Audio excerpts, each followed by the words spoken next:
Hello, my name is Aaron Weiss, and I live in the town of Poughkeepsie. I'm a combat veteran of Iraq, and I'm also a law enforcement officer. I attended the Public Safety Committee's last meeting in regards to this resolution, but I didn't say anything because I wanted to hear what everyone else had to say. And I heard some shocking things from some people and some legislators. They said that it took a lot of courage to pass this SAFE Act. Apparently my definition of courage differs from yours. You see, if it was really so courageous a bill and it took so much courage to pass it, then why was it done in the middle of the night when no one could see it or read it? That's not courage. That's a mafia-style sit-down to divvy up what's good for the bosses. Courage is taking the right and true course of action, not the politically expedient one.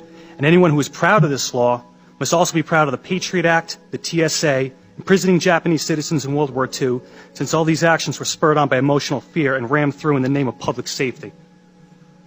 Another issue is the insistence of certain people to stand on the graves of dead children and challenge those that disagree to say it to the parents' faces. Well, I, for one, will pick up that gauntlet. First off, why is dead children your battle cry? You didn't say anything about the hundreds of Chicago children being killed, and for some reason you only scream when it happens to wealthy white ones. And yes, I will say to anyone's face, my right is more important than your dead, because I fought for it firsthand. I washed the blood of my friends out of my Humvee, and I picked up their mangled bodies, and I fought day in and day out. I did more things that you people can't imagine. So yeah, my right trumps your dead. I earned it in blood. I gave up a lot for this country, including my youth, and better men than me gave up a whole lot more, so that all you, myself included, could enjoy the rights that are guaranteed to us in our Constitution and Bill of Rights.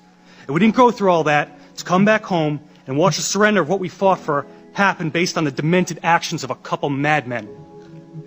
So in closing, I would like to address specifically the legislators we all know who are going to vote against this resolution. I understand you will vote against this resolution based on some misguided sense of the public good. However, as a law enforcement officer, I'm curious to know about your true resolve. Since voting to take away someone's rights is totally different than being asked to enforce it, I want you to consider this.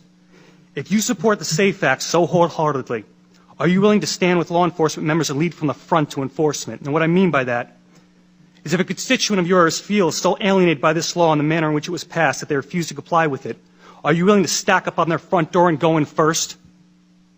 I bet if a clause was in this bill that required you, the elected leadership, our elected leaders, to go in the door first, I bet you would not be so steadfast.